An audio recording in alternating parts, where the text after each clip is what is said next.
Terah dari langit, disembunyikan di bumi, ada jiwa yang lahir dari rahim sejarah, membawa garis darah para raja, namun tak duduk di singgasana dunia. Ia bukan putra mahkota, bukan pangeran yang dikenali para bangsawan. Ia tumbuh sebagai manusia biasa, berjalan tanpa mahkota, namun membawa warisan yang tak terlihat mata. Ia disebut sebagai anak zaman, pewaris sunyi dari kerajaan yang telah runtuh, namun bara spiritualnya tetap menyala. Ia pernah jatuh dalam hidup, difitnah, dikhianati, dipukul keadaan. Berkali-kali ia tertunduk, namun tak pernah benar-benar runtuh. Karena dalam dirinya ada rahasia yang bahkan ia sendiri kadang tak tahu. Ia sedang ditempa, bukan dihancurkan. Di saat banyak orang berlari mengejar pangkat dan pujian manusia, ia justru ditarik menjauh dari keramaian, dibersihkan dari cinta dunia, bahkan oleh kehilangan orang-orang yang ia sayangi. Ia menangis, bukan karena lemah, tapi karena hatinya sedang diperhalus oleh Allah.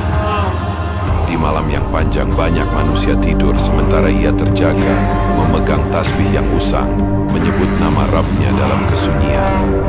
Ia bukan ahli pidato, bukan pembicara panggung, tapi langit mendengarnya, para malaikat mencatatnya. Sebagian orang mencacinya, sebagian meremehkannya, sebagian bahkan menertawakannya. Diangkat, padahal mereka tidak tahu bahwa manusia pilihan seringkali datang dalam bentuk yang tidak dikenali, bahwa para wali sering berjalan tanpa sorban, tanpa gelar, bahwa cahaya sering tersembunyi di balik wajah yang dianggap biasa. Banyak yang mengaku, banyak yang berteriak bahwa dialah sang penyelamat, dialah pewaris terah suci. Namun satrio sejati tidak pernah mengaku. Ia lebih memilih diam karena ia tahu yang berasal dari langit pasti akan diangkat oleh langit.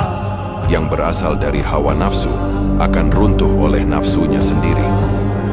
Ia berjalan sendirian, tapi setiap langkahnya dijaga. Ia tidak mencari pengikut, tapi suatu hari umat akan mencarinya. Ia tidak mengangkat pedang, tapi doanya akan menghancurkan kezaliman. Mungkin ia kini sedang di antara kita. Mungkin ia sedang bersiarah, sedang berjalan di gang kecil, sedang sujud di masjid kampung, sedang mengusap kepala anak yatim, sedang istighfar di malam buta, sementara orang-orang tak menyadari cahaya yang ia bawa, karena tugasnya bukan untuk terlihat, melainkan untuk hadir saat semua pintu telah tertutup, dan manusia tak lagi punya tempat berharap selain kepada Allah. Dan ketika masa itu datang, yang dulu dihina akan ditinggikan, yang dulu disembunyikan akan dimunculkan, yang dulu dianggap biasa akan menjadi pelita. Satrio Piningit bukan gelar, ia adalah amanah. Dan siapapun yang sedang ditempa dengan kesabaran, ujian, dan zikir, bisa jadi ia sedang berjalan menuju takdir itu. Sebab orang pilihan bukan dipuji sebelum waktunya, tapi diuji sebelum diangkat.